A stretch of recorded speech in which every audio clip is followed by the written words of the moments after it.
Thanks to Project Polar Epsilon, thousands of high-resolution images enable D&D and other government organizations to gather vital information. Project Polar Epsilon. You want to know what it's all about? You're about to find out. You're not going to know how? Sergeant Como, welcome to Project Polar Epsilon. Thank you very much, yes. Right. The satellite was launched in December of 2007, and typically it takes about 6 months to commission a satellite. The satellite became operational, meaning that all the commissioning was completed on the 23rd of April. What does that mean? That means that all the testing, sort of the test after assembly, after launch was done. The satellite was then in an orbit of 800 kilometers above the Earth's surface and it able to receive instructions from the control center, which is located at Saint-Hubert, which MDA control, and it gets on with the job. The project is responsible for putting 2 ground stations on the east and the west coast, specifically in Aldergrove, just outside of Richmond, British Columbia, and the other location on the east coast in Masstown, just outside of Halifax.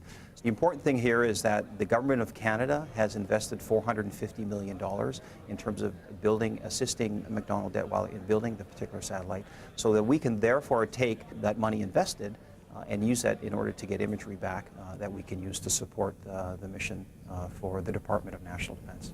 The other very important thing that we're doing as well is to supporting Arctic surveillance, and Arctic surveillance has obviously been a key message from the Government of Canada to have a better understanding of what is going on in the Arctic. And RadarSat-2 is an ideal surveillance platform to do that because it's a polar orbiting satellite, meaning that it goes over the poles every 90 minutes and supports the ability to understand what is going on in the Arctic, is able to provide the imagery to do that, and feeds that information back to the appropriate Joint Task Force commander for them to do the work that they've been asked to do by the Chief of Defense Staff and, of course, the government. I think we are on the leading edge of technology. Because it's synthetic aperture radar, it will cut through cloud, it will cut through night, and it will cut through rain. As well, most importantly, that we can save lives, of course, in the process, so that the commander can get that information in a timely manner, get it down to his battle group commander, get it down to that soldier that's doing all the good work that he or she is doing in Afghanistan.